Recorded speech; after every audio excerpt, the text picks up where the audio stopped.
Governor Stein, thank you so much for inviting us here today. Yes, so grateful to be here. Let's begin with what it is exactly that you're announcing. And I think we have to start with the central question that would probably be on the minds of most people, which is, do you support the legalization of recreational marijuana use for adults? The reason, first of all, what I'm announcing is an advisory council on cannabis policy. And I'm using the word cannabis very intentionally and not marijuana because the traditional terms of marijuana and hemp have really lost their meaning. And in North Carolina, everywhere, if you go to a vape shop on Hillsborough Street, on Peace Street, 3 doors down from Broughton High School, you can get a hemp product, a cannabis product with intoxicating THC. There is no age restriction on who can buy those products.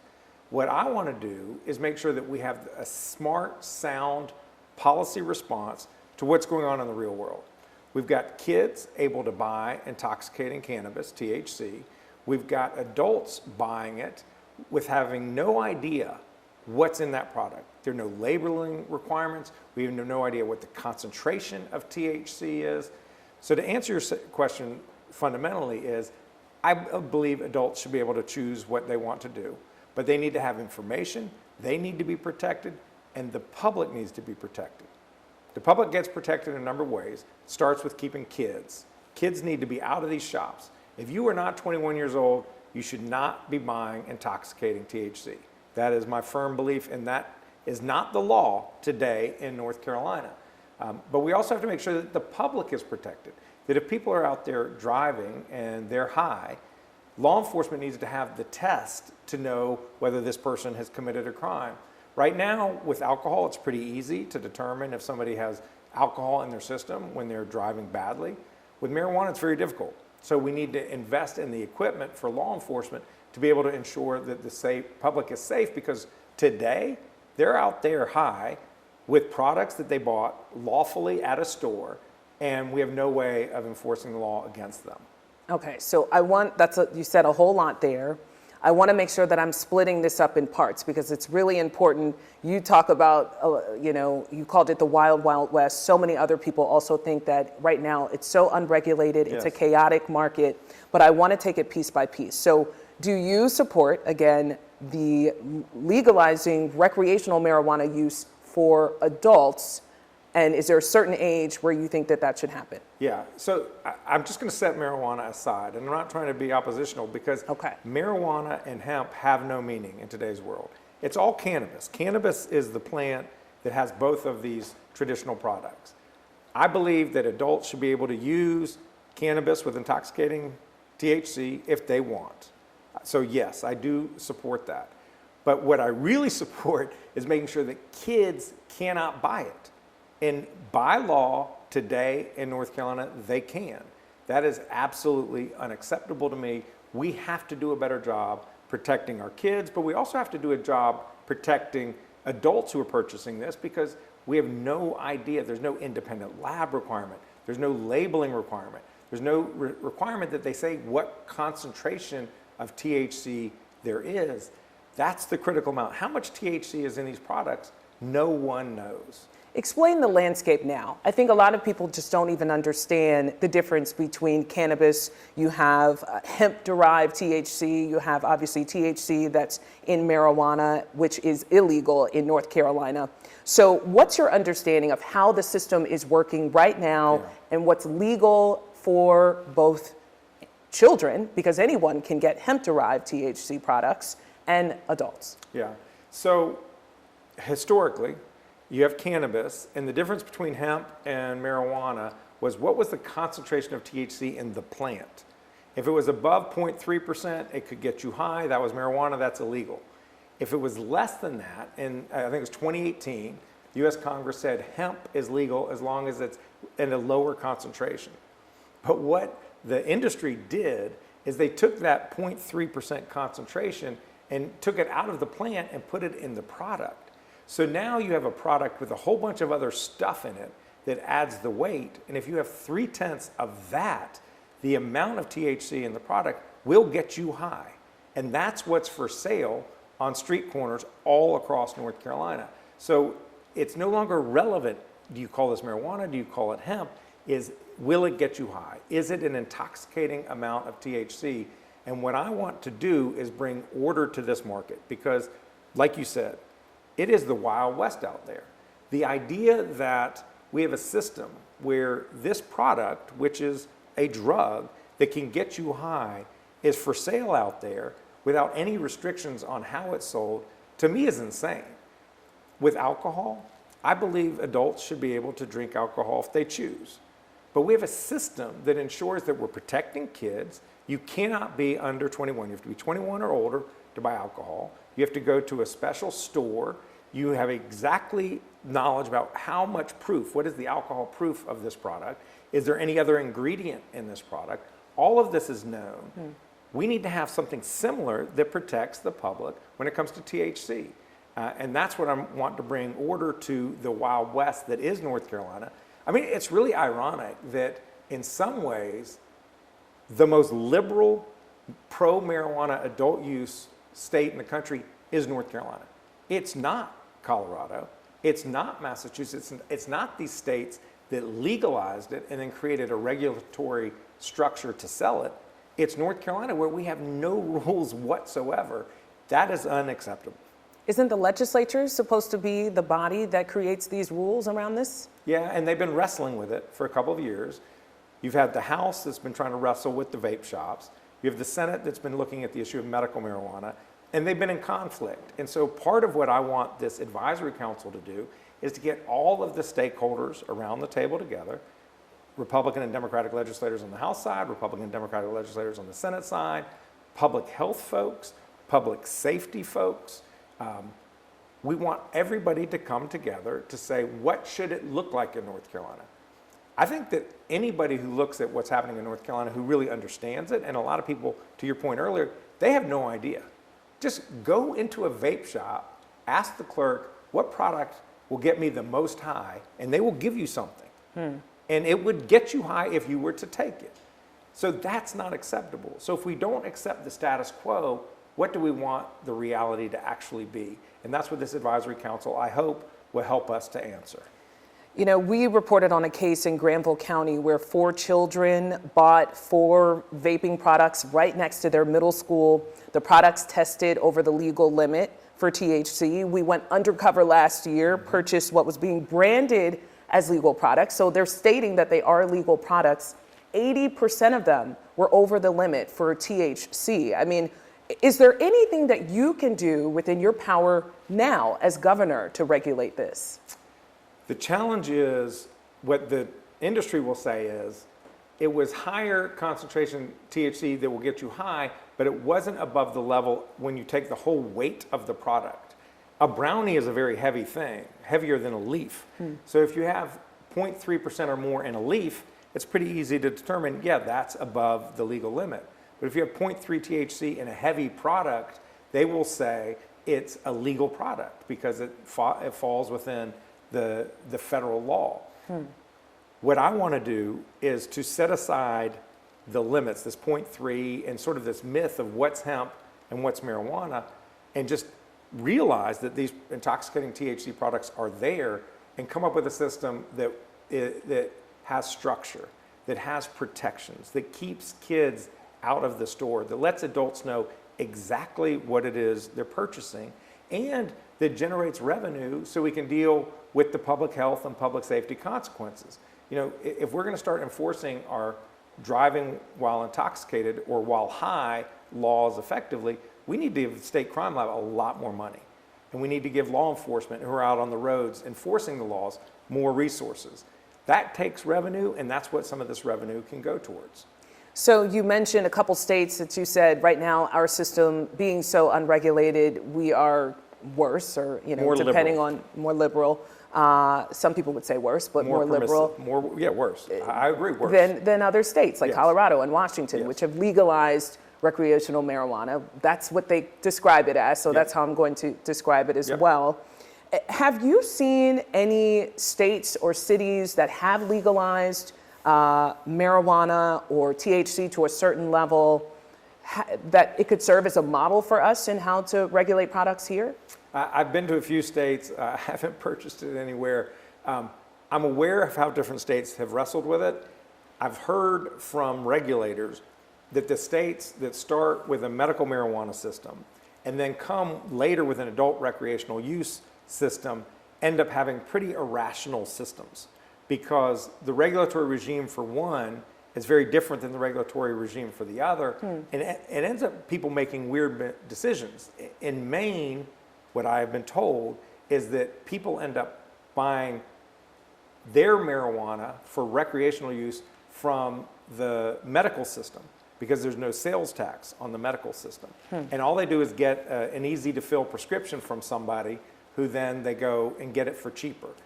I think we can have one system, a cannabis control system, where we know what's in the product so that people know what they can take and what they can tolerate and what they can't. I think we need to get rid of these candy wrappings. The idea that we would try to present and create a product that is intended to attract kids to consume when it is harmful to them is ridiculous, and it's absolutely unacceptable. So I believe in plain packaging, clearly delineated contents, concentrations. Let's have a system actually not very dissimilar from the ABC system. We have controlled sales and people know what they're buying. So an ABC system where people would be able to do what? Go buy a product with THC in it. If you're an adult, if you're a kid, wait till you're 21. What do you say to parents who worry about any effort to legalize these products would lead to more children getting their hands on it? Two things. One is I share that concern. Anytime you come up with a system of control, then it then gives a signal that this is a legal product. So there may be some people using it who otherwise wouldn't because of the social shame of breaking the law.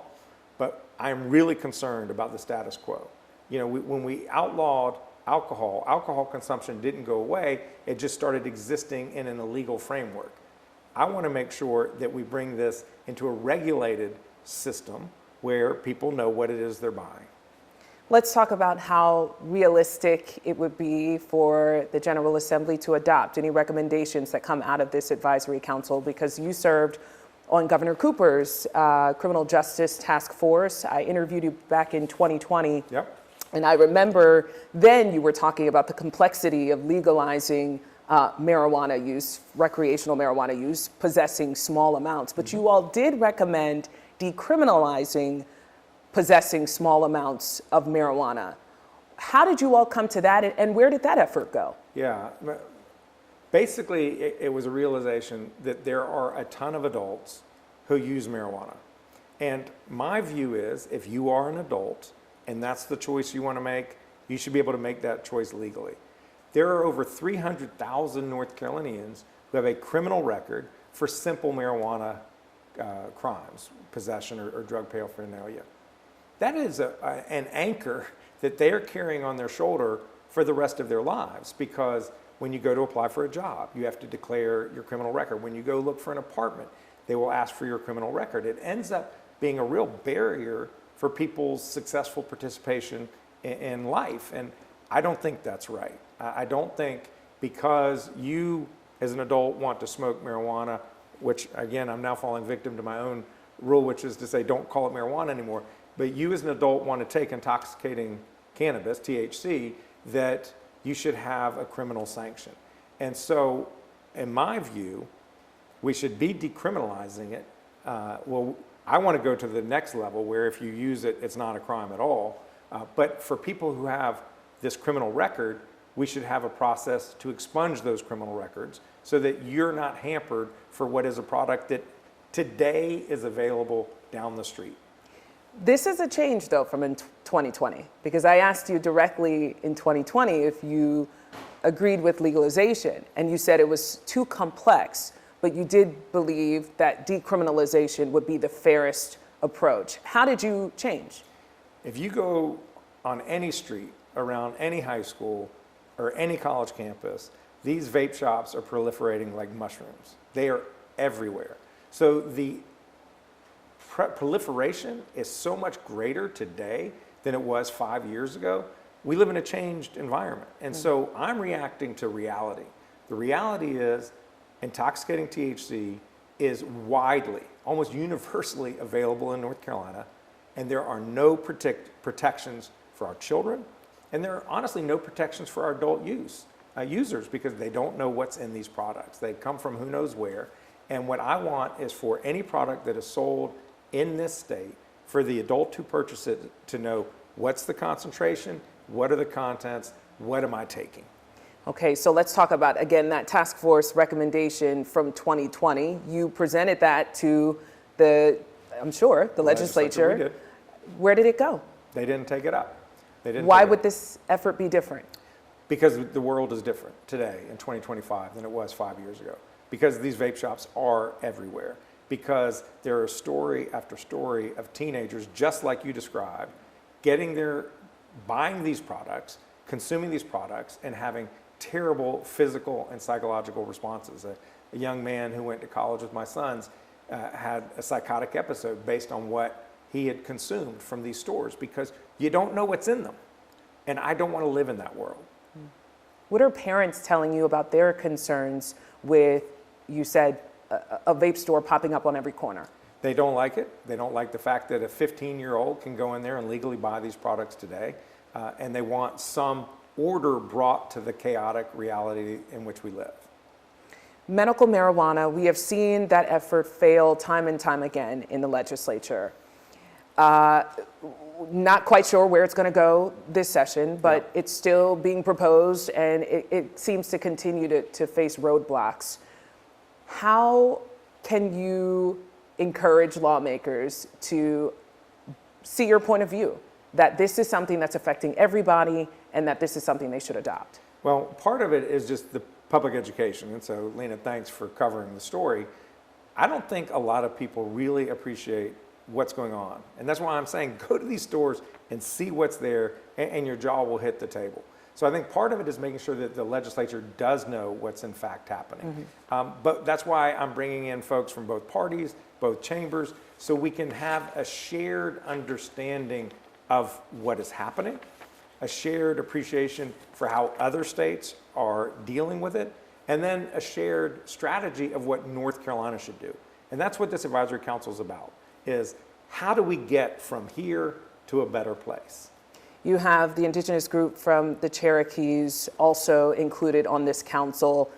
It is legal to sell marijuana on tribal lands. What are you hoping to learn from them about how that process is going? Well, I just feel like we have a lot to learn because they've done it. So they can tell us what worked for them, what didn't work for them, what they wish they had done differently. That's part of why we asked them to participate. Are they eager to participate? Do they want to share how that process is going? I'm certain they do, yes. Back to the Republican support, I know Senator Rabin and Representative Bell are also going to be on the council. Yeah, I'm excited about that. They have been disappointed in the past, though, with legislation that has failed. What's your conversation with them been like about what you're trying to do here? I've articulated my concern about what's happening. It's happening today in North Carolina.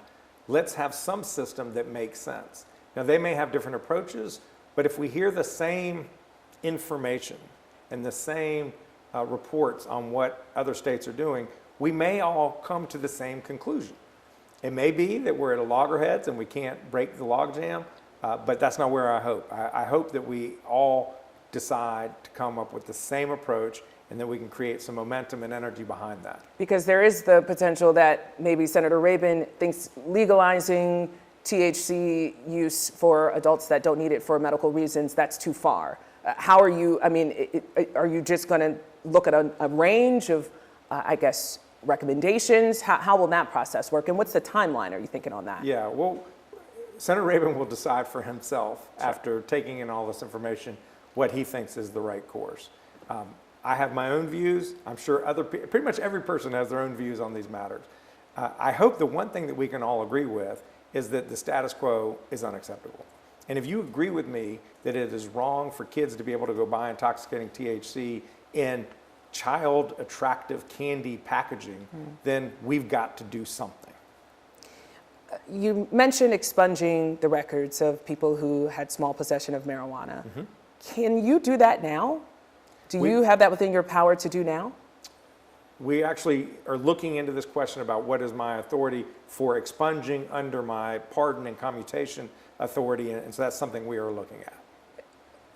You recommended this 5 years ago for then Governor Cooper.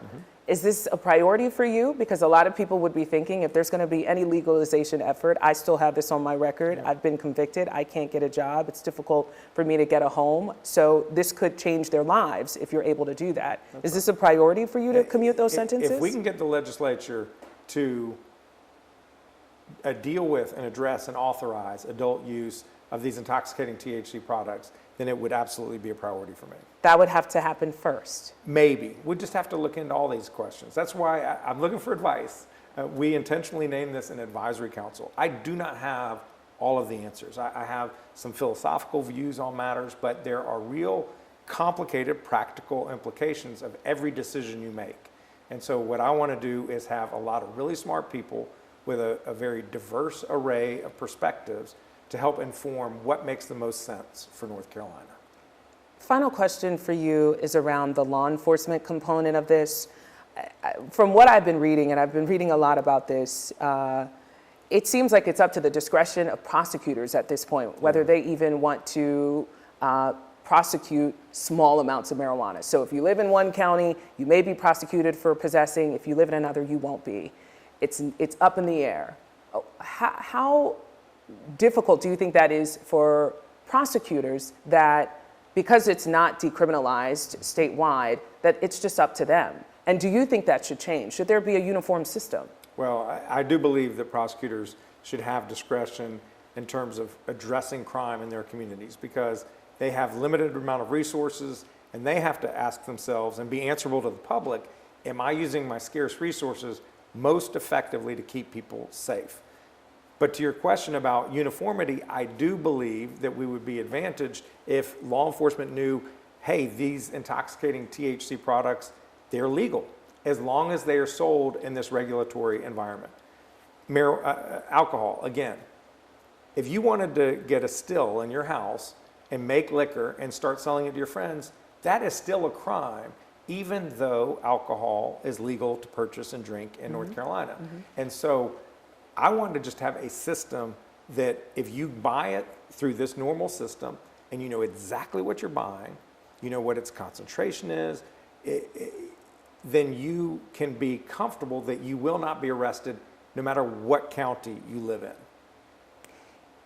It sounds as if you're saying we've entered a new era with THC. I hope that you can come to some type of term so that we can all agree on what that will be. It's cannabis. It's cannabis, and it's the THC is what gets you high, and cannabis is the product. Right. So what I am concerned about is how much THC is in the product, and what is being sold in products across North Carolina will get you high. It will get you very high. And I think that we shouldn't just put our heads in the sand. We can pretend like that's not the reality, but we're lying to ourselves.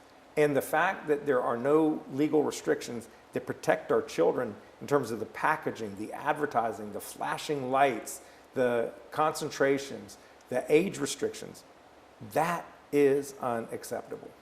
Have we reached a crisis point with this? Is it reaching enough children that you think we're entering dangerous territory? Obviously, there's an opioid crisis. Some people believe it's a gateway drug. Others, in terms of research, the CDC says that's not quite supported by evidence that it's a gateway drug. But you still have a lot of people that are concerned that these types of drugs can lead to harder drugs.